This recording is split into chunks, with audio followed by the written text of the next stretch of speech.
नमस्कार। Welcome to another episode of young minds of India. मेरी आज की मेहमान एक पहाड़न जो वो बहुत फख्र से कहती है। वो इस देश में टॉप 30 यंग अचीवर्स में अपना नाम दर्ज करा चुकी है। वो इस देश की यंगेस्ट चेयरपर्सन है किसी पंचायत समिति की। वो भारतीय जन युवा मोर्चा की नेशनल एग्जीक्यूटिव कमेटी की मेंबर है। Please welcome my guest from Shimla, Prajwala Bastar.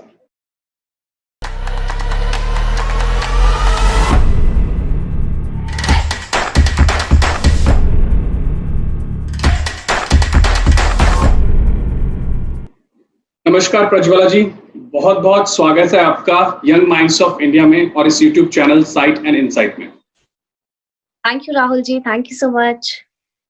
वैसे आजकल हिमाचल की जो छोरियां हैं, मैं कहूँगा वो बहुत छारीखी हैं मीडिया में और बहुत ही दमखम दिखा रही हैं अपना। तो अब मेरी खुशकिस्मती है, मैं एक और हिमाचल की एक और दमदार आवाज से आज मिल रहा हूँ और बात कर रहा हूँ।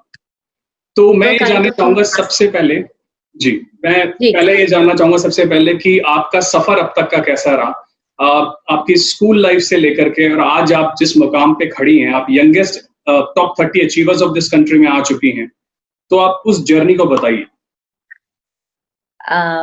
Thank you Rahul ji for having me and सबसे पहले तो मैं बताना चाहूंगी, आपने कहा कि आज तक का सफर बहुत ही अच्छा रहा है और स्कूल टाइम से लेकर जो यहाँ तक की जर्नी है, ये तो अभी शुरुआत है, आगे तो बहुत कुछ करना अभी बाकी है। तो बहुत ही अच्छा रहा। स्कूलिंग में एक हिमाचल के शिमला डिस्ट्रिक्ट के एक छोटे से गांव तहसील कोटखाई के पास में पांदली गांव है, वहां की रहने वाली हूँ और मैंने स्कूलिंग गांव से ही की है, वहां के गवर्नमेंट गर्ल्स स्कूल में। और उसके बाद 12th करने के बाद में मैंने शिमला से यहाँ एक गर्ल्स कॉलेज है बहुत बड़ा हिमाचल का, वहां से मैंने अपना ग्रेजुएशन किया है और उसके बाद मैं लॉ की पढ़ाई की HP यूनिवर्सिटी से और साथ ही साथ मेरी राजनीति भी शुरू हो गई कॉलेज से, स्टूडेंट पॉलिटिक्स से। तो लॉ करने के बाद मास्टर पॉलिटिकल साइंस की और अभी मैं मास्टर लॉ कर रही हूँ और वो कुरुक्षेत्र यूनिवर्सिटी से। तो बहुत ही अच्छा एक सफर रहा है पढ़ाई का और सोशल एक्टिविटीज का, स्कूल लाइफ का, कॉलेज लाइफ का, अलग अलग एक्सपीरियंस और बहुत अच्छा सफर अभी तक का रहा है। नहीं तो राजनीति में आने का जो सपना था या फिर राजनीति में आने जो आप आए हैं जिस तरह से, वो आपने क्या बचपन का आपका सपना था कि मुझे राजनीति में जाना है, मुझे नेता बनना है, मुझे लीडर बनना है, या ये लॉ में आकर के? क्योंकि आमतौर मैंने देखा है कि जब लॉ बच्चे पढ़ने जाते हैं या students law as a subject लेते हैं तो बहुत कुछ वो जानना शुरू करते हैं कंट्री के बारे में, तो तब उनको बहुत लॉयर्स इंस्पायर्ड है। आज भी देखिए पॉलिटिक्स में देखिए तो चाहे वो स्पोक्स पर्सन हो या मिनिस्टर्स हो या MP, सब मोस्ट ऑफ देम का बैकग्राउंड लॉ से है। तो आपने कब ये डिसाइड किया कि आपको पॉलिटिक्स में जाना है?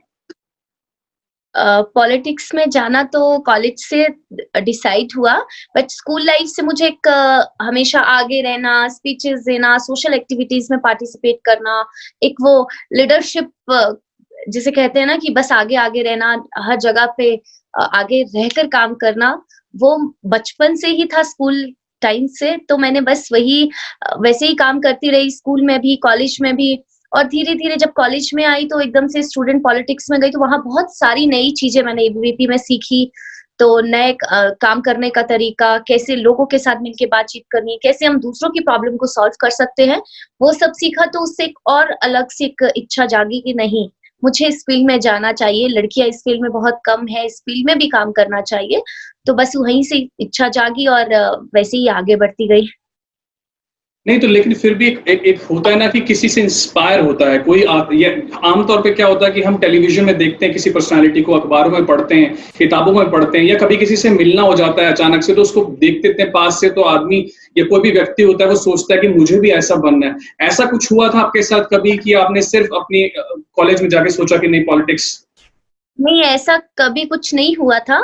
कि वैसे तो हम स्पीचेस सुनते रहते थे, टीवी में देखते रहते थे बहुत सारे लीडर्स को, बहुत ऐसे देखा, तो मुझे ऐसा लगता था कि हम तो शायद कभी उस तरफ जा नहीं सकते, कभी ऐसा नहीं बन सकते, वो मुझे लगता था। पर जब मैं कॉलेज में गई तो जब जैसे कॉलेज में आप स्टूडेंट पॉलिटिक्स में है, तो जब मीडिया सामने से आके आपसे सवाल करता है कि आपने इस इश्यू पे आवाज़ उठाई थी, अब ये परिणाम आया है।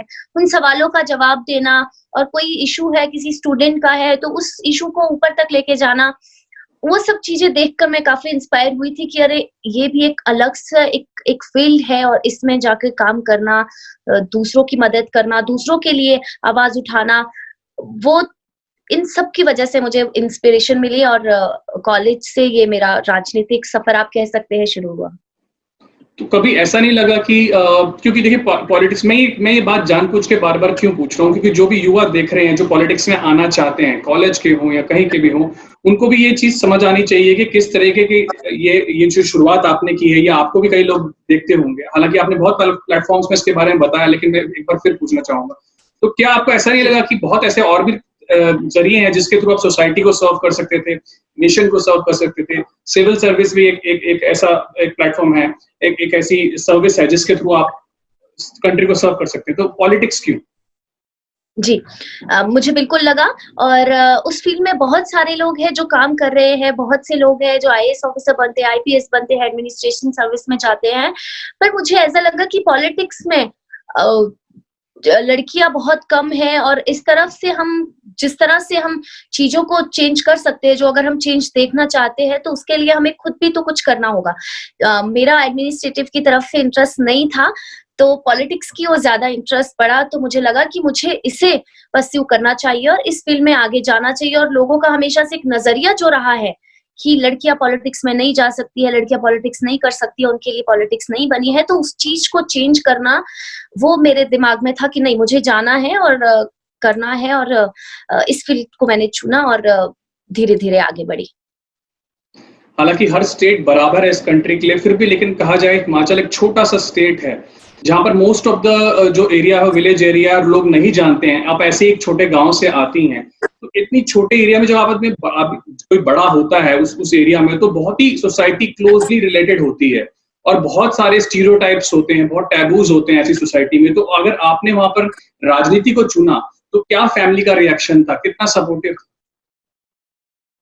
जब मैं स्टार्टिंग में मेरी पढ़ाई कॉलेज की खत्म हुई थी, मैंने लॉ शुरू किया था, तो मैं वैसे ही कॉलेज से जब एक्टिव पॉलिटिक्स मैंने शुरू किया, तो क्या है कि गाँव से एक मैं शहर में आई थी पढ़ाई के लिए और जब मैं रोज़ मीडिया में बोलती थी या न्यूज़पेपर में कहीं मुझे लोग देखते थे, मेरे गाँव के, मेरे एरिया के, मेरे फैमिली, तो बड़े खुश होते थे बहुत से लोग कि अरे आप वहाँ जाके बहुत अच्छा कर रहे हो और भी अदर एक्टिविटीज़ में पार्टिसिपेट करती थी, तो कहीं न कहीं क्योंकि छोटी-सी जगह है, एक बड़ा-सा गर्ल्स कॉलेज हमारा था, तो कुछ ना कुछ एक्टिविटीज़ होती थी, तो कुछ ना कुछ न्यूज़पेपर में खबर छप जाती थी कि अरे अच्छा वहाँ ऐसा किया, तो कहीं फ़ोटो दिख जाए मेरी या कहीं मेरी स्पीच कोई सुन ले, कोई मीडिया इंटरव्यू तो बड़ा अच्छा लगता था मुझे सुनकर कि लोग मुझे रिकॉग्नाइज़ करते हैं गाँव के लोग और कहते हैं कि देखो हमारा बच्चा हमारे स्कूल से गाँव के स्कूल से पढ़कर वहाँ पर है। तो ऐसे धीरे-धीरे जब पंचायत इलेक्शन आए तो मेरे गाँव के लोगों ने और मेरे आस-पास के कुछ लोगों ने कहा कि आप आओ, आपको पॉलिटिक्स में जाना चाहिए और उसमें एक जो ख़ास बात रही, जिससे मुझे काफ़ी सहयोग मिला, उससे पहले मैंने कुछ समय एक लोकल न्यूज़ चैनल में एज़ अ न्यूज़ एंकर और रिपोर्टर काम किया था। तो रोज़ जो लोकल न्यूज़ चैनल यहाँ लोगों के घर पे आता है, तो उसपे न्यूज़ बोलते हुए जब लोगों ने मुझे सुना, तो काफ़ी अच्छा लोगों का रिस्पॉन्स था और इन बिटवीन पंचायत चुनाव आ गए, तो मैं जब चुनाव लड़ने के लिए कहा, तो मैंने कहा कि नहीं मेरी पढ़ाई खराब हो जाएगी, मुझे नहीं लड़ना है। फिर मुझे लगा कि ये अच्छा त आइडिया भी है, लोगों ने जो सजेस्ट किया है और मेरी इच्छा भी है पॉलिटिक्स में जाने की, हार-जीत तो चलती रहती है और परंतु एक बार शुरुआत करनी चाहिए। तो बस इतना सा सोचा था और गई नॉमिनेशन फाइल किया, फैमिली से बात की, तो फादर ने कहा कि अरे हम कभी आज तक किसी ने चुनाव नहीं लड़ा है, तुम कैसे चुनाव लड़ सकती हो। इवन मेरे फादर भी सरपंच का चुनाव लड़ना चाहते थे। मैंने उन्हें भी कहा कि पापा नहीं हमें नहीं लड़ना है। पहले तो मैंने ही उन्हें कहा कि हमें नहीं लड़ना है। गाँव में एक छोटे से गाँव में हम रहते हैं, बहुत हमसे भी ज़्यादा पावरफुल लोग और बड़ी-बड़ी फैमिलीज़ हैं। पर उनकी इच्छा थी, उन्होंने लड़ा उस तरफ से मेरा भी मन बन गया तो मैंने कहा कि आप एक बार सोच लीजिए आपको लड़ना है या मुझे। तो पर फादर ने मेरी बात को समझा और मेरा सहयोग किया मेरी फैमिली ने और आस-पास के लोगों ने। तो ऐसे ही बढ़ती गई और नॉमिनेशन फाइल किया और चुनाव लड़ लिया। नहीं, अब मुझे याद आता है अटल बिहारी वाजपेयी जी का एक इंटरव्यू, जब उन्होंने कहा था कि उनको ये डर है कि आने वाले वक्त में राजनीति केवल मनी और पावर का गेम बन के ना रह जाए। और सच्चाई आज के टाइम पे यही है कि एक मनी और पावर का गेम है, चाहे हम कितना इस बात को ना कहें या इस बात से इत्तेफाक ना रखें। आपने जब अपना जी। चुनाव लड़ा, तो वो कैसे हालात थे? क्योंकि एक तो पहली बार चुनाव लड़ना, दूसरी बात है कि मैं इस चीज़ को बार-बार नहीं दोहराऊँगा, लेकिन एक महिला होके चुनाव लड़ना, जब आप कहते हो ऐसे इलाके में बहुत पावरफुल लोग भी रहते हैं, तो बहुत एक दबाव-सा जी। महसूस होता है। फिर जब तक चुनाव लड़ने से लेकर रिज़ल्ट आने तक एक अलग ही एक फ़ील रहती है। तो उस चीज़ के बारे में बताओ, वो कैसा अनुभव रहा? जैसा कि राहुल जी आपने सुना ही होगा, हिमाचल एक बहुत ही एक कहते हैं ना देवी-देवताओं की भूमि है और बहुत ही शांत स्वभाव के लोग रहते हैं।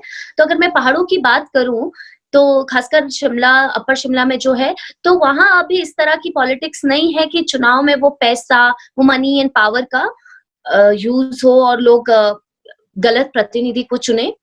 ऐसा नहीं है, बजाय दूसरी जगह के। तो जब मैंने चुनाव में लड़ने की ठानी, कुछ लोगों ने कहा कि अभी आप छोटे हैं, आपको पढ़ाई करनी चाहिए। कुछ लोगों ने कहा ये चीज़ लड़कियों के लिए नहीं बनी है। और जो मेरे ओपोनेंट्स थे, उनका भी ये था कि अरे हम तो वो काफ़ी पावरफुल फैमिली थी और तो मुझे ऐसा लगा कि शायद मैं ना कर पाऊँ अच्छा। पर एक इच्छा जो थी कि नहीं मुझे चुनाव तो लड़ना है, हार-जीत तो खेल में होती रहती है। तो उन ओपोनेंट वालों का कहना था कि मेरी इतनी जान-पहचान है, मेरी ये फैमिली है, वो है, तो मेरा कैंडिडेट तो ज़रूर जीतेगा, वो भी मुझे थोड़ा डर था। परंतु जब मैं लोगों के बीच गई और जब मैंने अपने लिए वोट अपील की और जब मैंने अपनी वोट अपील भी अपने हाथों से लिखकर लोगों तक पहुँचाई, मैंने उसपे जो भी लिखा उन्होंने मेरी बातों को समझा और जो था मैंने वही लिखा और लोग मुझे बचपन से वहीं स्कूल में पढ़ते हुए आते-जाते, घर आते-जाते, स्कूल जाते देखते रहे। उन्होंने मुझे न्यूज़ चैनल में काम करते देखा, मुझे न्यूज़ टीवी चैनल्स पे सुना। तो लोगों के जब मैं बीच में गई, लोगों से बातचीत की, उनसे वोट अपील की, तो बहुत से लोगों का बहुत अच्छा रिस्पॉन्स था कि अरे आप अपने हमारे एरिया की बेटी, हमारे गाँव की बेटी आगे बढ़ रही है, इस तरह से आगे बढ़ना चाहती है, लोगों के लिए काम करना चाहती है। तो इस उम्मीद के साथ में, विश्वास के साथ में लोगों ने मुझे अपना समर्थन दिया और आज भी उसी तरह से देते हैं। तो ऐसा नहीं है कि पॉलिटिक्स हर जगह पे पावर और मनी को लेकर है। हिमाचल में जिस तरह से लोग एक शांत स्वभाव के हैं, दिल के अच्छे हैं, उसी तरह से उन्होंने मुझे अपना बच्चा समझकर मुझे सपोर्ट किया। परेशानियाँ भी आई, ऐसा नहीं है, बहुत से लोग थे जो नहीं चाहते थे, जिन्होंने सपोर्ट भी नहीं किया। परंतु बहुत से लोगों ने बहुत अपने बच्चों की तरह अपने क्षेत्र की एक लड़की आगे बढ़ रही है, इस तरह से सपोर्ट किया और मुझे इतनी बड़ी ज़िम्मेदारी दी। ये तो बहुत खूबसूरती से आपने इस चीज़ का जवाब दिया, और मुझे भी लगता है जिस तरह से आपने बताया कि आपके गाँव के लोग बहुत ही खूबसूरत होंगे और बहुत ही दिल के नेक और साफ होंगे। लेकिन फिर भी मैं एक बात ये जानना चाहूँगा कि आप जब जीत गए, असली शुरुआत उसके जी। बाद होती है। राजनीति का अनुभव नहीं है, एडमिनिस्ट्रेशन का अनुभव नहीं है, इतना कार्यभार को देखकर ही कभी कोई एक्सपोज़र नहीं मिला। तो वो क्या चैलेंजेस रहे शुरुआती में, और शुरुआत में, और उसमें उतरते, खरा उतरते-उतरते, ढलते-ढलते अब तक आपका कैसी कठिनाइयाँ आपको महसूस हुई?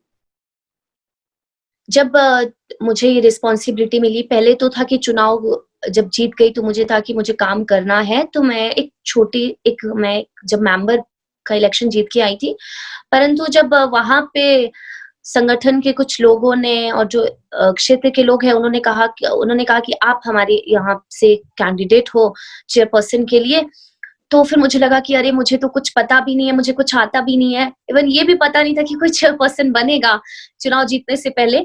तो मैं कैसे करूँगी, क्या करूँगी? और सब मेरी उम्र से बड़े लोग हैं, मेरे फादर की उम्र के, बहुत बड़े-बड़े लोग सब काम साथ में थे। तो मुझे लगा कि मैं कैसे एडमिनिस्ट्रेशन को सँभालूँगी, कैसे काम करूँगी?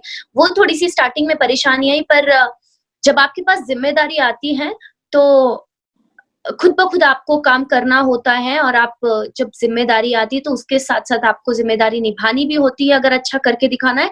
तो बस ये इसी इच्छा से मैंने काम करना शुरू किया और जो नहीं मुझे समझ में आता था तो मैं झिझकती नहीं थी अपने से। कोई भी मेरे ऑफ़िस में कोई भी है, किसी से भी पूछना है, मेरे कोलीग है कोई एडमिनिस्ट्रेशन में है तो मैं बेझिझक पूछती थी कि मुझे यहाँ से ये समझ नहीं आ रहा है, आप बताइए कैसे करना है?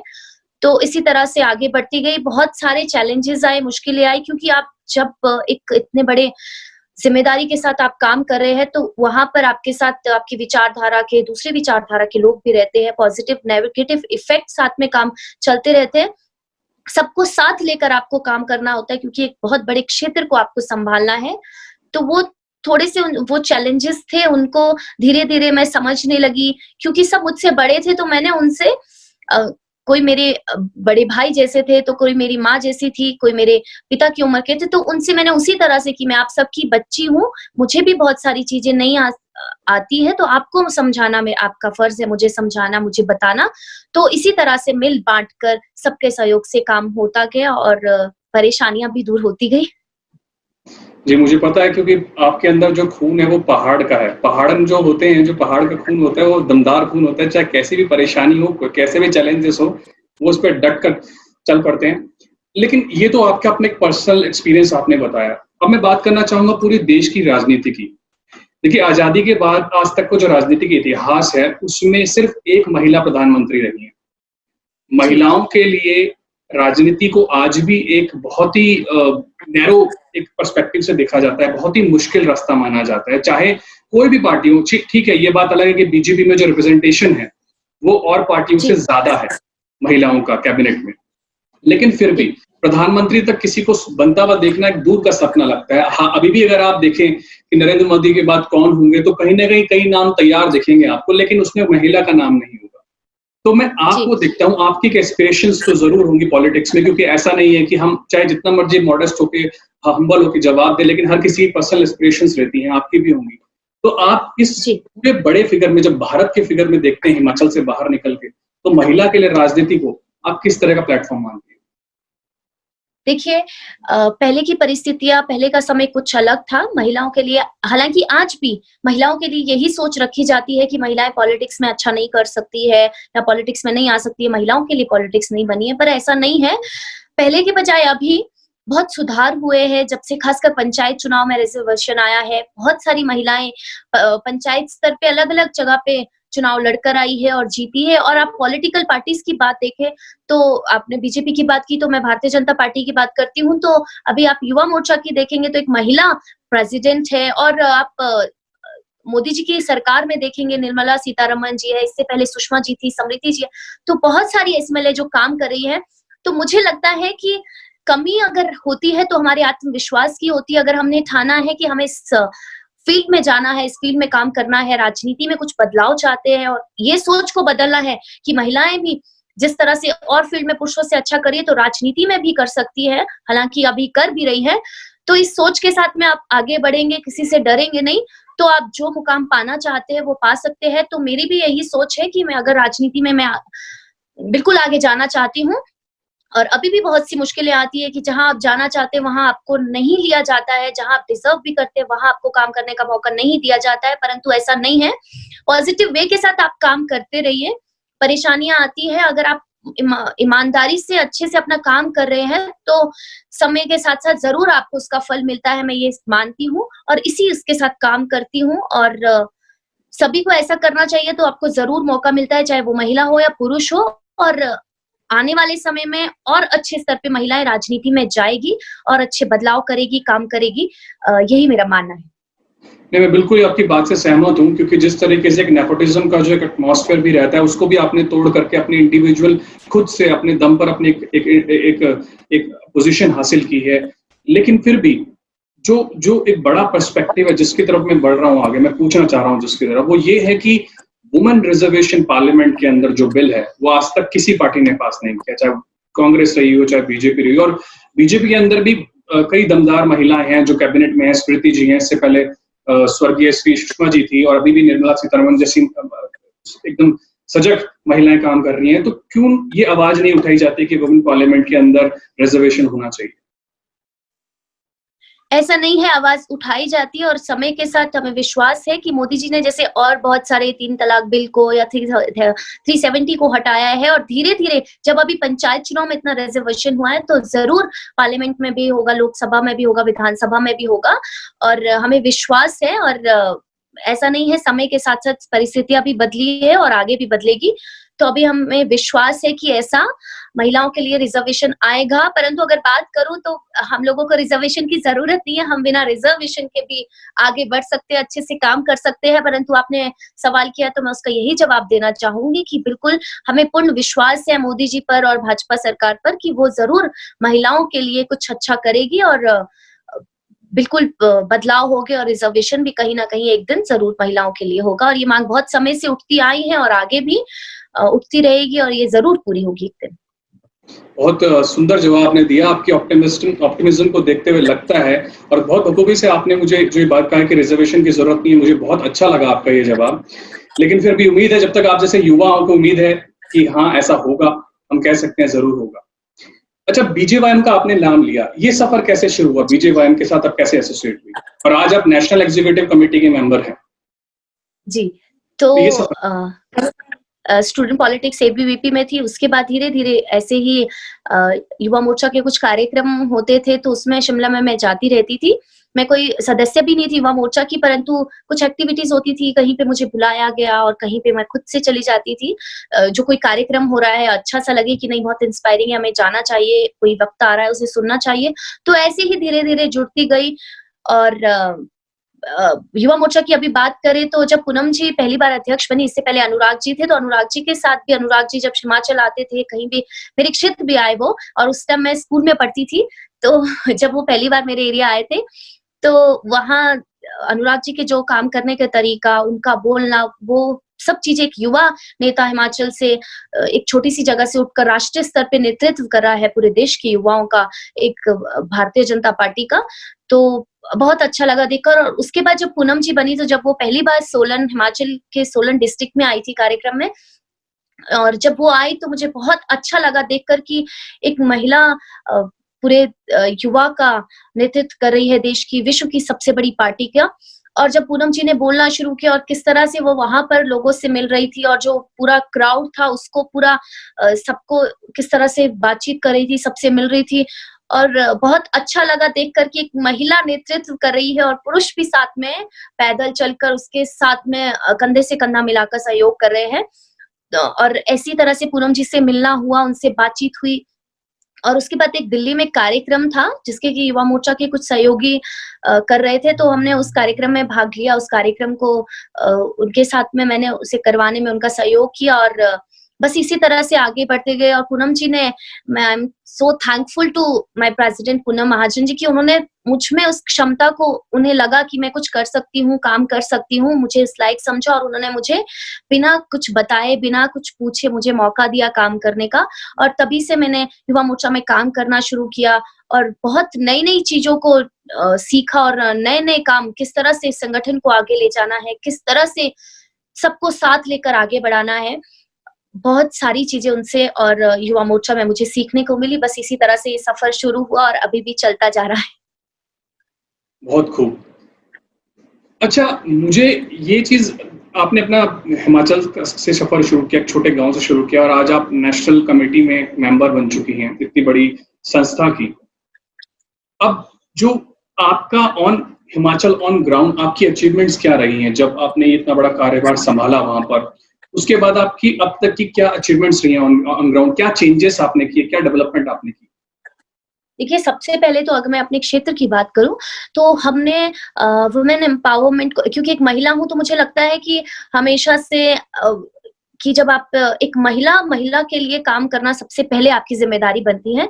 तो सबसे पहले जो हमारा था कि जो भी क्षेत्र की महिलाएँ हैं, जिनमें बहुत टैलेंट है, जो गाँव में रहती है, कुछ नहीं करना चाहती है, पर वो अपने आप को बता नहीं पाती कि वो कैसे काम करेगी या उनके पास साधन उपलब्ध नहीं है। तो ऐसे ही हमने जो हमारे गाँव के सेल्फ हेल्प ग्रुप्स हैं, महिला मंडल से उनके साथ में मिलकर महिलाओं को फाइनेंशियली स्ट्रॉन्ग बनाने के लिए काम शुरू किया और अभी तो मोदी सरकार ने और हिमाचल की जो स्टेट गवर्नमेंट है, उन्होंने भी बहुत सारी ऐसी स्कीम्स भी लॉन्च की जिससे कि महिलाएँ अपना कुछ रोज़गार शुरू कर पाएँ और काम कर पाएँ। ऐसे छोटे-छोटे हम ऑलरेडी पहले से शुरू कर चुके थे।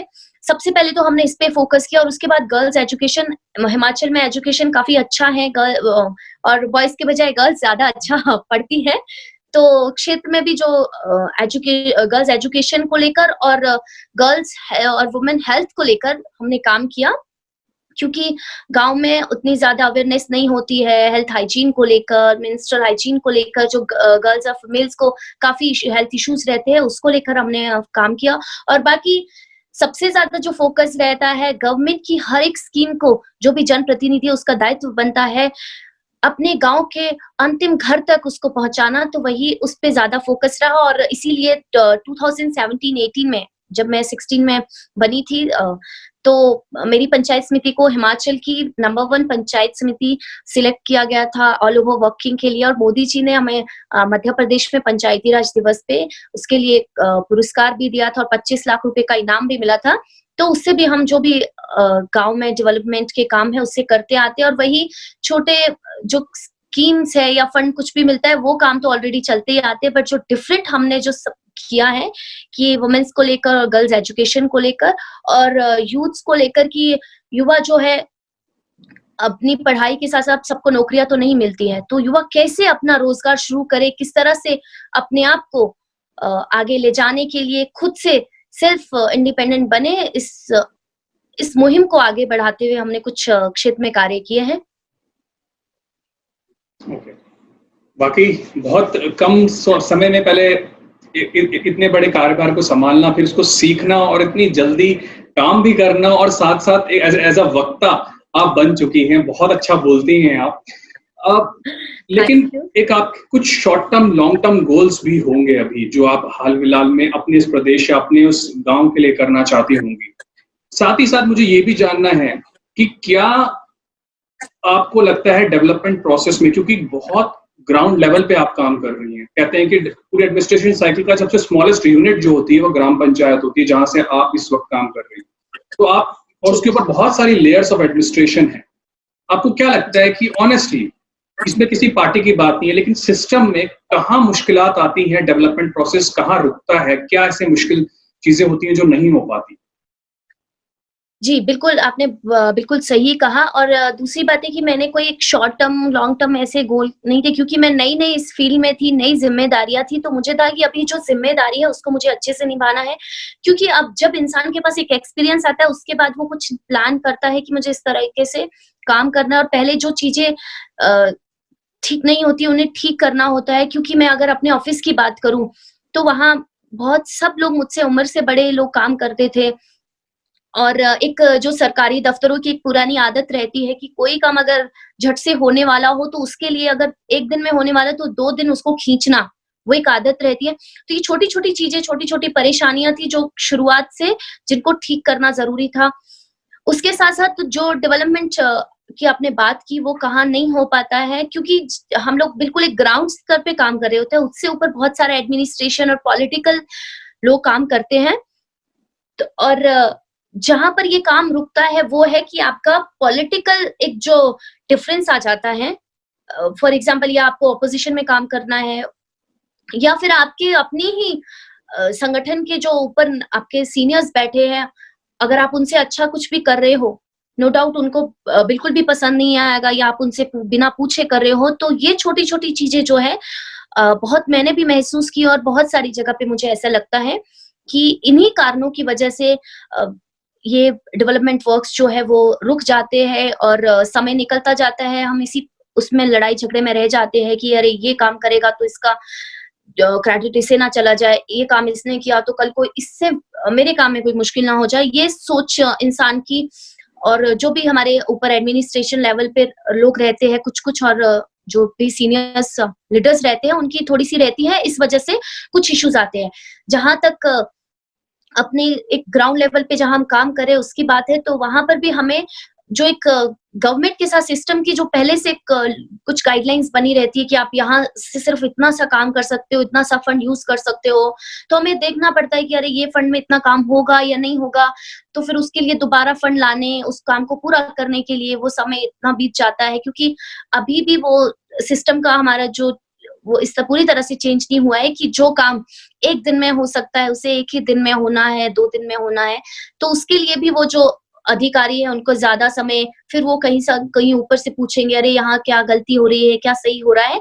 तो ये सब छोटी-छोटी जो चीज़ें हैं, इसे बदलने में अभी समय लगेगा। इन सभी क कारणों की वजह से या फिर आपके ही साथ में आपके ऑफ़िस में कोलीग्स ऐसे हैं कि वो जो काम आप अच्छा करना चाह रहे हो उसमें उनको वो सहमत नहीं होंगे तो उनको सहमत करवाने के लिए आपका समय कुछ वेस्ट होगा। तो इन सब कारणों की वजह से जो है कि डेवलपमेंट वर्क कहीं न कहीं पीछे रह जाते हैं। बिल्कुल, सेपरेशन ऑफ पावर एक कॉन्स्टिट्यूशनल कैरेक्टरिस्टिक है, लेकिन कहीं न कहीं कॉन्स्टिट्यूशन से ज़्यादा कन्वेंशनल तरीके से बहुत चीज़ें चलती हैं। लेकिन मैं एक चीज़ आपसे दिल से यार बहुत फ्रैंकली जानना चाहूँगा, आप इंडिपेंडेंटली अगर चुनाव जीत भी जाते हैं, तो भी आप डेवलपमेंट करना चाहेंगे तो भी बहुत रुकावटें आएँगी क्योंकि राजनीति एक अंगूर का गुच्छा है, आप अकेले रह कर के कुछ नहीं कर सकते। अगर आप किसी जी। पार्टी को जॉइन भी करते हैं, उसके बावजूद भी जब आप एक आम नागरिक होते हैं, तो आपका जो नज़रिया होता है लोगों की परेशानियों को देखने का और उसको समझने का, और फिर आप जब पावर में आ जाते हैं, तो वही परेशानियाँ आपको जानबूझ के कभी-कभार नज़रअंदाज भी करनी पड़ती हैं क्योंकि आप उस पार्टी का हिस्सा बन जाते हैं और आपको कई जगह पे चुप रहना पड़ता है। क्या वाक़ई में ऐसा होता है? और ऑन ऑन ग्राउंड लेवल आपने कभी महसूस किया? ऐसा मुझे ऐसा लगता है कि मैंने कभी ऐसा महसूस नहीं किया है और कभी ऐसा लगता है कि वो आप पे अपनी क्षमता पे और आपकी सोच पे निर्भर करता है। यदि मुझे लगे कि और आपको ये देखना है कि आपके पास में जब आप एक जनप्रतिनिधि हैं, सबसे पहले तो आपके लिए आपके एरिया का हर व्यक्ति एक बराबर है। फिर वो किसी भी पॉलिटिकल पार्टी या किसी भी विचारधारा से संबंध रखता हो। परंतु जब आपके पास वो काम के लिए आता है और दूसरी तरफ किसी दूसरी विचारधारा का व्यक्ति है, तो आपको ये भी देखना है कि किस काम की किसको ज़्यादा ज़रूरत है और किस मदद की किसको ज़्यादा ज़रूरत है। ये सिर्फ़ और सिर्फ़ अ, उस जनप्रतिनिधि पे निर्भर करता है कि वो किस तरह से काम करना चाहता है और किस तरह से किसे मदद देना चाहता है। ये सिर्फ़ और सिर्फ़ हमारी क्षमता और हमारी सोच पर निर्भर करता है। तो मुझे नहीं लगता है कि ऐसी कोई परेशानी होती होगी किसी के लिए क्योंकि आज तक मुझे कभी ऐसा नहीं हुआ और मुझे जो लगता है कि नहीं इस काम के लिए, इस मदद के लिए दूसरे व्यक्ति से ज़्यादा पहले ये व्यक्ति अ, इसका हकदार है, तो ज़रूर मैं उसी व्यक्ति को करूँगी, वो फिर किसी भी ऑर्गेनाइज़ेशन का, किसी भी उससे संबंध रखता हो क्योंकि ये भी आपको देखना है कि कौन-सी जेन्युइन प्रॉब्लम है और क्योंकि आप जब एक जनप्रतिनिधि है, तो इतना तो आपको अपने लोगों को जानना आपको आना चाहिए कि कौन सच में अपनी मदद माँग रहा है, कौन सच में मुसीबत में है या जिसको मदद की ज़रूरत है और कौन नहीं। तजुर्बा दिखने लगा है आप में अब। आपकी बातों में और आप में आपका तजुर्बा दिखने लगा है। नहीं, चलिए नहीं बहुत ऐसा बखूबी से नहीं है, आपने नहीं, बात है। तजुर्बा है। चलिए हिमाचल से बाहर आते हैं और अब देश की बात करते हैं। जिस तरीके का जी। मीडिया का माहौल आजकल बना हुआ है, सोशल मीडिया हो या मेन स्ट्रीम मीडिया हो, आपको क्या लगता है कि जो चाहे किसी भी तरफ का पक्ष हो, चाहे चाहे आप साफ-साफ कहा जाए राइट विंग मीडिया हो या लेफ्ट विंग मीडिया हो, जो भी मुंबई में इस वक़्त चल रहा है, उसको देखते हुए आपको क्या लगता है कि मीडिया का सही रोल क्या है? देखिए, सबसे पहले तो मैंने भी मीडिया में काम किया है, ज़्यादा समय नहीं, थोड़े समय, पर मुझे ऐसा लगता है मीडिया को हमेशा एक ट्रांसपेरेंसी के साथ में, एक पारदर्शिता के साथ में काम करना चाहिए। जो भी अच्छी चीज़ देश में हो रही हो, समाज में हो रही हो, उसे भी दिखाना मीडिया का दायित्व बनता है, कुछ गलत हो रहा है, उसे भी दिखाना मीडिया का दायित्व बनता है। और अगर हम मुंबई की बात करें और जो कुछ पिछले कुछ दिनों से चल रहा है, वो एसएसआर के केस से लेकर अभी कंगना तक जो शुरू हुआ है, कंगना देखिए हमारे हिमाचल की बेटी, एक हमारी बहन, बड़ी बहन जैसी है, तो जो कुछ भी वहाँ हुआ, वो बिल्कुल भी सही नहीं हुआ क्योंकि आपको कुछ भी करना है, हमेशा एक कानून के दायरे में रहकर हमें हर काम को करना चाहिए। कानून बना है, अदालत बनी है, उसके साथ में उस दायरे में रहकर काम करना चाहिए। परंतु इस देश में बोलने की आज़ादी सभी को है, मैं मानती हूँ। कंगना ने अपनी बात कही, पर उससे अपनी बात कहने पे या उसने किसी को एक्सपोज़ किया, वो कोई भी हो, बॉलीवुड में किसी को भी एक्सपोज़ किया हो, परंतु उसके लिए उसका घर तोड़ देना, ये तो कहीं तक भी सही नहीं है। और जो मीडिया की बात रही, मैं बिल्कुल एक बात कहना चाहूँगी कि देखिए हर चीज़ के हर एक सकारात्मक और नकारात्मक, नेगेटिव और पॉजिटिव एक रोल रहता है, एक सकारात्मक, नकारात्मक पहलू रहता है, तो मीडिया भी उसी तरह से आज कहीं न कहीं इस क्षेत्र में अपना रोल निभा रहा है। कुछ न्यूज़ चैनल है, कुछ लोग हैं मीडिया में जो कि बिल्कुल नेगेटिविटी फैला रहे हैं और कुछ लोग हैं कि कुछ ना कुछ पॉजिटिव भी लोगों को दिखा रहे हैं। तो वो और सोशल मीडिया पे आप ट्विटर पे देखेंगे, फेसबुक पे देखेंगे, इंस्टाग्राम पे बिल्कुल ऐसा ही है। तो ये हमें देखना है कि हमें कौन-सी चीज़ को कितना देखना है और किसका सपोर्ट करना है क्योंकि इंसान को खुद समझ में आना चाहिए कि कौन-सी चीज़ पॉज़िटिव है, कौन-सी नेगेटिव है, क्या सही है, क्या गलत है। और परंतु कहीं न कहीं मीडिया आज के समय में बहुत ज़्यादा नेगेटिव होता जा रहा है। कुछ न्यूज़ चैनल है, कुछ लोग हैं कि वो हमेशा अच्छे कामों को भी कहीं न कहीं उसमें बुरा दिखाने की कोशिश करते हैं। कुछ लोग हैं, कुछ अच्छा भी हो तो उसमें भी कहीं न कहीं बुराई ढूँढने की कोशिश करते हैं और ये सब चीज़ें मुझे लगता है ऐसे हमेशा चलती रहेगी क्योंकि उन लोगों की सोच को जिन्हें हमेशा नेगेटिव सोचना है, उनकी सोच को हम नहीं बदल सकते हैं। आप देखिए अगर कुछ देश में अच्छा मोदी जी कर रहे हैं, तो कुछ लोग ऐसे हैं जिन्होंने सोच रखा है कि उन्हें कभी भी उस चीज़ का समर्थन नहीं करना है। और मैं ये मानती हूँ कि अगर कोई भी अच्छा काम कर रहे हो, वो कोई भी सरकार हो, कोई भी व्यक्ति हो, आपकी विचारधारा को या आपकी विचारधारा से ना हो, अगर वो कोई देश की भलाई में कोई भी अच्छा कार्य कर रहा है, तो हमें ज़रूर बिना कुछ सोचे उस बात का, उस चीज़ का, उस कार्य का समर्थन करना चाहिए। तो ऐसा नहीं है, हमेशा हर जगह पे नेगेटिव पॉजिटिव लोग रहते हैं, तो वैसे ही मीडिया में भी नेगेटिव और पॉजिटिव है और उसी तरह से वो अपना काम कर रहे हैं। कुछ नेगेटिविटी दिखाए जा रहे हैं, सिर्फ नेगेटिविटी, और जो लोग हैं कि कुछ अच्छा हो रहा है, पॉजिटिव हो रहा है, उसको भी दिखा रहे हैं। बहुत अच्छे से आपने इस चीज़ का जवाब दिया। आपने सोशल मीडिया की बात की, तो सोशल मीडिया में आपका अब तक एक्सपीरियंस कैसा रहा? क्योंकि बहुत ज़्यादा नेगेटिविटी सोशल मीडिया में है, बहुत ज़्यादा अब्यूसिव लैंग्वेज यूज़ होती है। पर्सनली आपको भी डीएम एक आपके साथ तो एक ऐसा वाक़या हुआ भी था जब सोशल मीडिया में बहुत ज़्यादा आपको ट्रोल किया था और आपने बहुत उस चीज़ को सफ़र किया है और आप ट्विटर में वेरिफाइड अकाउंट भी हैं। तो क्या देखती हैं आप? और ऐसा कौन-सा पॉइंट है जब आपको लगता है कि बस दिस इज़ इट, अब नहीं सहन होता, मन करता है खुल के बोल दूँ, लेकिन कंट्रोल करना पड़ता है? बिल्कुल, देखिए ऐसा नहीं है आपको कुछ बोलना है, आप बोल सकते हैं, परंतु दिक्कत जो रहती है कि हमें सोशल मीडिया में हम कुछ चीज़ लिखते हैं, हमारे लिखने का महत्व कुछ और होता है, परंतु सामने वाला उस चीज़ को उस तरीके से नहीं समझ पाता है, जिस संदर्भ में हमने वो चीज़ लिखी हो। जैसे कि आपने कहा, मेरे साथ भी ऐसा कुछ हुआ है, तो मैंने जो चीज़ लिखी थी, मेरा उस चीज़ को लिखने का मतलब किसी की भावना को ठेस पहुँचाना या किसी भी धर्म के प्रति नहीं था। मैंने जिस कंटेंट्स में लिखी थी, बहुत कम लोग उस चीज़ को समझ पाए और जिन्होंने समझा उन्होंने मेरा समर्थन भी किया। परंतु जिन्होंने नहीं समझा उन्होंने मेरा विरोध किया। ऐसा नहीं है, आपकी बात से हमेशा ही सब लोग सहमत नहीं हो सकते हैं, सब लोग आपका विरोध भी कर कुछ लोग आपका विरोध भी कर सकते हैं। परंतु हमें ये देखना है कि हम कोई भी चीज़ बोलते हैं या लिखते हैं, तो उसमें हमेशा सभ्य वाक्यों के साथ में सभ्य भाषा का प्रयोग करते हुए लिखें। और बाकी सोशल मीडिया के नेगेटिव और पॉजिटिव इफेक्ट तो है ही है, क्योंकि आपने जैसे बताया और मैं भी आपको बता रही हूँ कि जब मैंने लिखा था, तो कुछ लोगों ने उसे बहुत ही अलग तरीके से समझा और बाद में उसे राजनीतिक षड्यंत्र रचकर उसको एक राजनीतिक रूप दिया गया, मेरी छवि खराब करने के लिए और मुझे डिमोरलाइज़ करने के लिए। बल्कि बहुत से ऐसे लोग थे जिन्होंने मेरा समर्थन भी किया, तो इसीलिए ये सब चीज़ें तो चलती रहती हैं, परंतु हमें अपने आप पर किस तरह से हम क्या लिख रहे हैं उसको अपना एक माइंड में हमारा क्लियर होना चाहिए कि जो बात हमने कही है तो हमें उस पे अटल रहना है। और अगर कोई सही बात अगर आप कह रहे हो किसी संदर्भ में, तो उसे कहने में भी बेझिझक नहीं होना चाहिए, मुझे ऐसा लगता है। वो फिर सोशल मीडिया हो, चाहे मीडिया हो या किसी को आप कहना है कुछ भी, तो जो बात गलत है वो गलत है और जो सही है वो सही है, तो उसे आपको बेझिझक कहना चाहिए। आपने बहुत अच्छे से अपनी जर्नी के बारे में मुझे बताया, एडमिनिस्ट्रेशन के बारे में बताया, किस तरह से आपने वहाँ पर डेवलपमेंट किया उसके बारे में बताया, चैलेंजेस के बारे में बताया। मैं अब ये जानना चाहूँगा कि आपके नेक्स्ट 5 इयर्स या कहूँ कि आप अपने आप को कहाँ देखना चाहेंगे आने वाले वक़्त में? देखिए मेरा एक हमेशा से एक वीक पॉइंट रहा है कि मैं कभी भी प्लान वे में कोई काम नहीं करती हूँ। मुझे ऐसा लगता है कि आपको जो ज़िम्मेदारी मिली है, उसे आप उस समय जो मिली है उसे बखूबी निभाइए, अपना 100% दीजिए, गिव योर 100%। और बाकी अगर आपने अच्छे से काम किया है तो उसका फल ज़रूर आपको मिलेगा। और मुझे भी ऐसा ही लगता है, मैंने अभी अपने आप को कहीं भी नहीं सोचा है। मुझे ऐसा लगता है कि मुझे लोगों ने अपनी सेवा करने का मौका दिया। आने वाले 5 सालों में लोग चाहेंगे, मेरे क्षेत्र की जनता, मेरे लोग चाहेंगे जो मुझे अपना सहयोग पहले भी दे चुके हैं आशीर्वाद, कि मैं उनके लिए काम करूँ, उनकी सेवा और करूँ।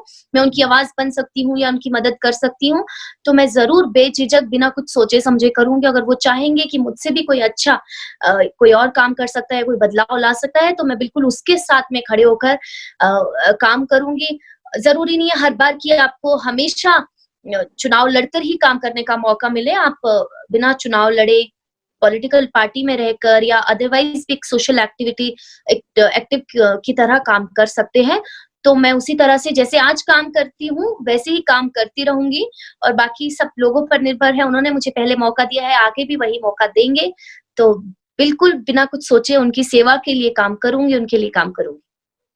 नहीं, आपने ये जो बात मुझे बताई, जिस तरह से आपने जवाब दिया, खूबसूरत है। लेकिन आप मानते भी हैं, मानता हूँ कि आप इस पे यकीन भी करती हैं।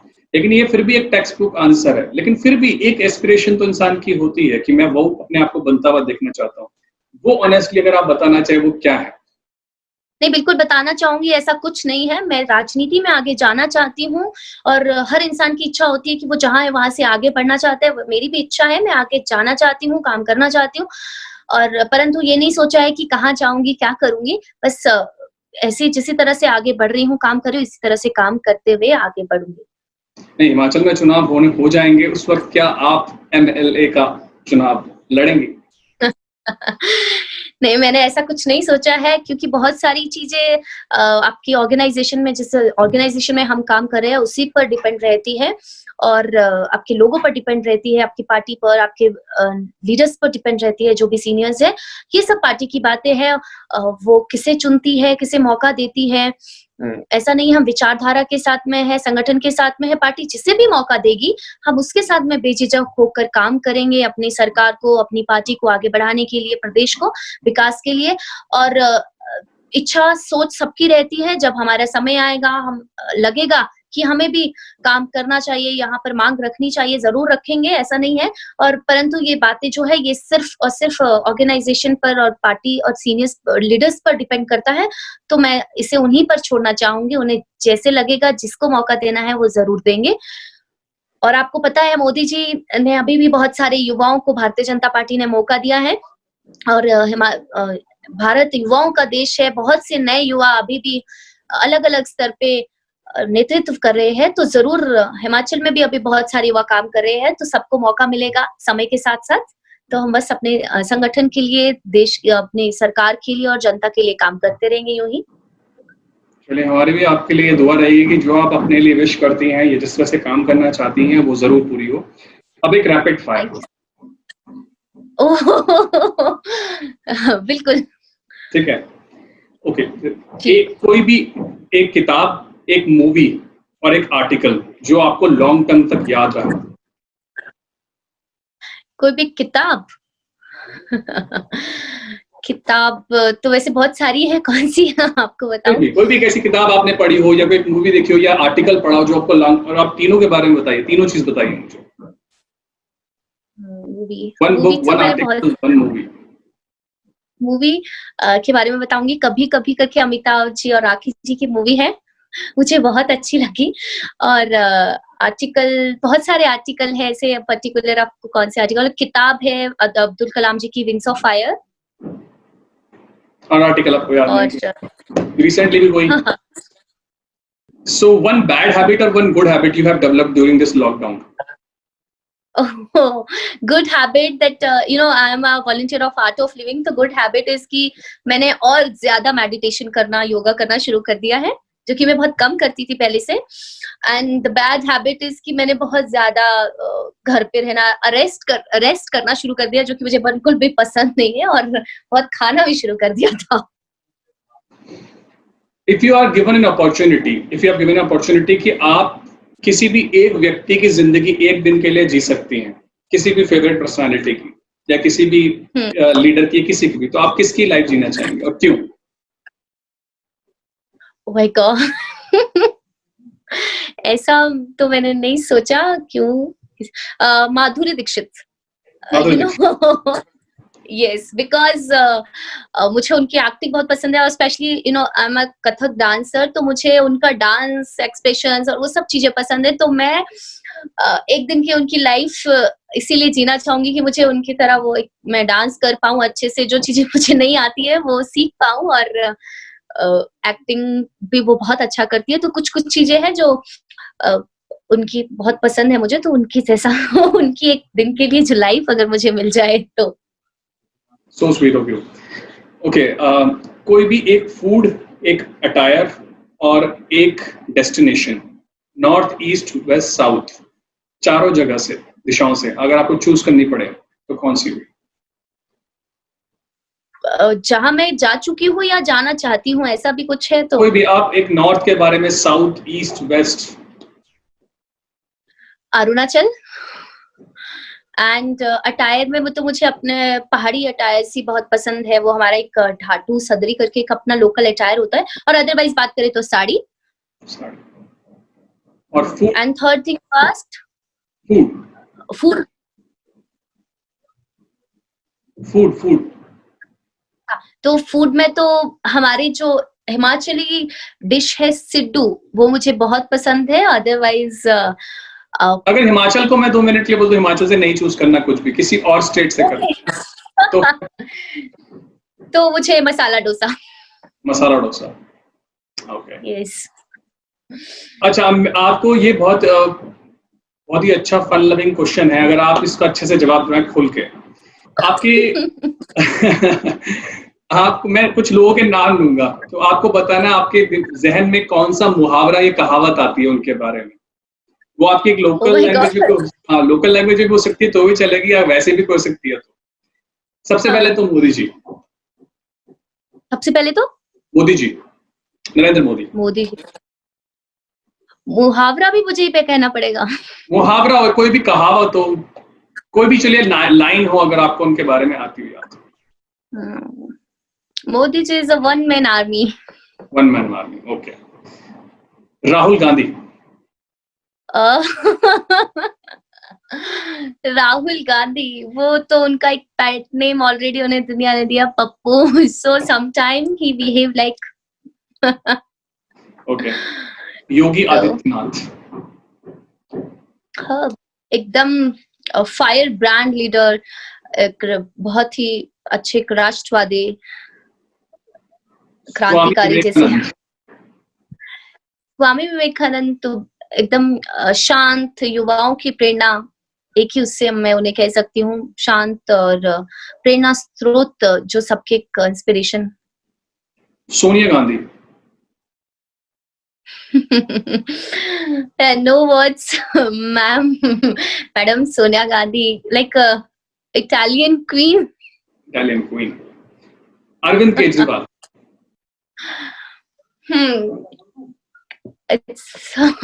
बहुत ज्यादा डिफिकल्ट क्वेश्चंस पूछ रहे हैं।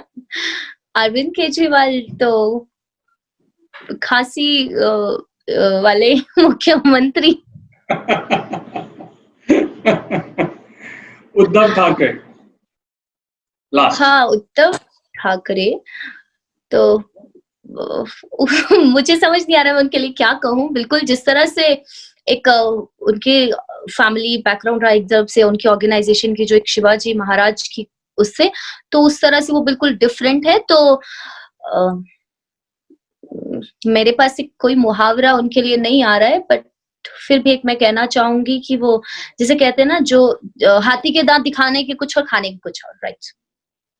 फाइनली एक मुहावरा तो आ गया। चलिए, अच्छा ये बताइए, अगर आपको आज के टाइम पे अपनी मर्जी से गवर्नमेंट की कैबिनेट चूज करनी पड़े, और वो कैबिनेट इसके जो आप लोग चूज करेंगे, जो लीडर्स चूज करेंगे, वो किसी भी पार्टी से हो सकते हैं, सिर्फ एक पार्टी से आप एक ही लीडर चूज कर सकते हैं, ठीक है, या 2 मैक्सिमम, ठीक है।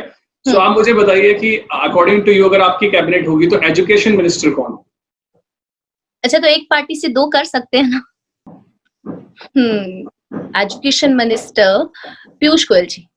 Piyush Goyal. Home minister? Home minister तो अमित शाह जी। ठीक है। फाइनेंस मिनिस्टर कौन होगा? सब अपनी पार्टी के बना दो। यही तो शर्त है। और पार्टी में कुछ लोग ऐसे होंगे जिसको देखकर आपको लगता होगा कि नहीं, क्रेडिबल नेता है, लेकिन पार्टी गलत है, ऐसा आपको लगता होगा, तो वो कौन से लोग हैं? Sachin Pilot. Okay. Defence minister? Defence minister मैं इससे एक अंदाजा लगा सकता हूँ, वाकई इस देश में जो अपोजिशन का हाल है, कि अगर फर्ज भी करना पड़े, गेस्ट मतलब एक सिचुएशन भी सोचनी पड़े, तो भी उस लायक कोई नेता नहीं मिल रहा है। नहीं मिल रहा है। क्योंकि अब अगर मैं बात करूं कि उनकी पार्टी में जो थे वो हमारी पार्टी में आ चुके हैं, तो सब अपनी पार्टी के नेता हो नहीं, अपनी जाएंगे। पार्टी में अगर आप किसी और को डिफेंस मिनिस्टर चूज करें, राजनाथ सिंह जी को नहीं, तो कौन है? डिफेंस मिनिस्टर योगी आदित्यनाथ जी को। वाह, ये कुछ दमदार आंसर था। Foreign minister foreign minister Poonam Mahajan. और स्पोर्ट्स मिनिस्टर अनुराग ठाकुर। अनुराग। अगर आपको मौका दिया जाए पास से किसी एक व्यक्ति को आज जिंदा करने का, तो किसको करेंगे? पर्सनल लाइफ नहीं, कंट्री पॉइंट ऑफ व्यू से देखिए, तो किसको आप जिंदा करना चाहेंगे? Atal ji. Atal ji. Okay, naughty means according to you? Naughty means according to me naughty. Naughty means naughty. पक्का आपको तो नहीं कोई और मीनिंग लगता है नॉटी का? हरामखोर तो बिल्कुल नहीं लगता है। Okay, as you are a mountain person, अगर आप अपनी स्टेट के अलावा किसी और स्टेट में रहना चाहते हैं, जो भी माउंटेन स्टेट्स हैं, वो कौन सी स्टेट आप पसंद करेंगे? Assam, Arunachal Pradesh. Arunachal Pradesh. Arunachal Pradesh. Okay. Yes. According to you, who is the most weakest chief minister? Arvind Kejriwal, Mamata Banerjee, Uddhav Thackeray, Ashok Gehlot. They all are. वो गहलोत जी फिर भी थोड़े से कम हो गए, और फर्स्ट में तो उद्धव ठाकरे। उद्धव ठाकरे, बिल्कुल। अच्छा, ये जिन लोगों का नाम लूंगा, ये यंग लोग हैं, यंग पॉलिटिशियंस हैं, यंग नेता हैं, इनमें से पीएम बनने की कैपेसिटी आप किसमें सबसे ज्यादा देखते हैं? कौन कैपेबल है पीएम बनने के लिए? पीएम बनने के लिए कौन कैपेबल लगता है आपको, मोस्ट सुटेबल लगता है? अनुराग ठाकुर? राहुल पार्टी से बाहर निकलवाओगे मुझे। अनुराग ठाकुर, वरुण गांधी, सचिन पायलट और सिंधिया, ज्योतिरादित्य सिंधिया। ज्योतिरादित्य सिंधिया। ये हुआ ऑनेस्ट जवाब, बिल्कुल ऑनेस्ट जवाब। नहीं ऐसा नहीं है, मैंने ऑनेस्ट जवाब दिया अभी तक भी। नहीं, मैं सही कह रहा हूँ, ये मुझे अच्छा लगा जवाब आपका, ये वाकई ऑनेस्ट जवाब था आपका। अकॉर्डिंग टू यू, इस वक्त कंट्री की बिगर प्रॉब्लम क्या है? Multi party system, reservation, education system, health system? सबसे ज्यादा प्रायोरिटी पे क्या लगता है आपको जो चेंज होना चाहिए? बहुत सारी चीजें हैं, पर health and education is most अभी, क्योंकि उसमें काफी चेंजेस भी हुए हैं और आगे भी जरूर होने चाहिए। Your favourite actor, anchor and spokesperson and a leader? Spokesperson and a leader? Favourite actor, sportsperson, anchor and leader? Favourite actor तो मेरे अमिताभ जी रहे हैं, और एंकर कौन से वाला एंकर? टीवी एंकर और न्यूज एंकर। बहुत सारे दोस्त भी हैं मेरे, तो मैं उनके नाम नहीं लूंगी, किसी का नाम, but the most favourite is Rajat Sharma. Rajat Sharma. Okay, अगर favourite sports person? Favourite sports person Virat Kohli. And leader किसी भी पार्टी से हो सकता है? अटल जी रहे हमेशा से मेरे फेवरेट। Okay, great. ट्विटर में आपके फेवरेट 3 हैंडल जिनको आप बहुत पसंद करती हैं, जिनको फॉलो करती हैं या कहती हैं कि फॉलो करना चाहिए उनको? मोदी जी मेरे को छोड़कर, या हाँ, मोदी जी को छोड़कर। My president Poonam ji, Monika Arora, and one of lyrics writer, my friend Manoj Muntashir. बहुत अच्छा लिखते हैं और बहुत अच्छे उन्होंने अभी तेरी मिट्टी और कुछ गाने भी लिखे हैं। सो 3 हैंडल्स। चलिए, आखिरी सवाल, अगर ऐसी पावर आ जाए आज कि आप टाइम ट्रैवल कर सकती हैं और आपको ये ऑप्शन दिया जाए कि आप टाइम ट्रैवल में सिर्फ एक ही डायरेक्शन में जा सकती हैं, either you will go to a particular event in future and you want to see that, or you want to go down to past और वहां कुछ देखना चाहते हैं, I want to go into past because I always miss my mom. तो मैं उनसे मिलना चाहूंगी, मैं पास्ट में एक बार जाना चाहूंगी. So sweet. चलिए एक आखिरी सवाल रह गया अब. One thing you want to change about yourself. Myself, there's a lots of things what I want to change, but the thing is कि मैं बहुत जल्दी लोगों पे ट्रस्ट करना और फ्रेंडली हो जाती हूँ. तो this is the thing I want to change कि बहुत जल्दी लोगों पे विश्वास नहीं करना चाहिए और इतनी जल्दी भी किसी को अपना नहीं समझना चाहिए. बहुत अच्छे से आपने हर सवाल का जवाब दिया. अब चलते चलते आपका आज के युवाओं के लिए क्या मैसेज है? देखिए, मेरे आज के युवाओं के लिए मेरे युवा साथियों के लिए एक ही मैसेज है कि सबसे पहले तो आप किसी भी फील्ड में आगे जाना चाहते हैं, आप कुछ भी करना चाहते हैं या कुछ भी चेंजेस आपको लगता है कि कुछ भी चेंज करना है, तो उसके लिए आपको आगे आकर काम करना होगा. और कुछ भी गलत हो रहा है तो हमेशा गलत के खिलाफ आवाज उठाइए. और जिस भी फील्ड में आप जाना चाहते हैं उस फील्ड में बिना किसी डर के बेझिझक ईमानदारी के साथ पूरी मेहनत के साथ काम करिए. और स्पेशली मैं ये भी एक रिक्वेस्ट करना चाहूंगी कि नए युवाओं से ज्यादा पॉलिटिक्स में आई है, क्योंकि हम लोग युवा देश का भविष्य है. तो हमें जो बदलाव हम देखना चाहते हैं उसकी शुरुआत हमें अपने आप से करनी चाहिए और उसके लिए आगे आकर काम करना चाहिए. तो मेरा यही एक संदेश युवाओं के लिए कि आगे आई है, देश का एक युवा होने के नाते, नागरिक होने के नाते अपनी जिम्मेदारियों को समझिए, उसको निभाइए और देश को बदलने के लिए जो भी आप बदलना चाहते हैं, जो भी बदलाव देखना चाहते हैं, उसके लिए बेझिझक होकर बिना डरे काम करिए. बिना डरे काम कीजिए. प्रज्वला जी, बहुत अच्छा लगा आपसे बात करके. जिस तरीके से आपने अपनी जर्नी के बारे में बताया, जिस तरीके से आपने अपनी सोच के बारे में बताया और जितनी पॉजिटिव और ऑप्टिमिस्टिक आप हैं वो देखकर काबिल तारीफ है. और जितनी मेहनत की आपने इतने कम समय में एक एडमिनिस्ट्रेटिव रोल आप निभा रही हैं, जब आपको कुछ नहीं पता था, और आज कितनी जल्दी आपने कितना अच्छा मुकाम हासिल कर लिया है, बहुत काबिल तारीफ है. और मेरी यही आपके लिए विशेष रहेंगे कि आप जो भी अचीव करना चाहती हैं वो आपको बहुत जल्द अचीव हो और आप ऐसे ही लगन के साथ, ईमानदारी के साथ आगे बढ़ते हो. Thank you so much Rahul ji, आपके साथ बातचीत करके बहुत अच्छा लगा. एंड आशा करती हूँ कि आगे भी आपसे ऐसी और बहुत सारी बातचीत होगी. Thank you so much. Thank you so much.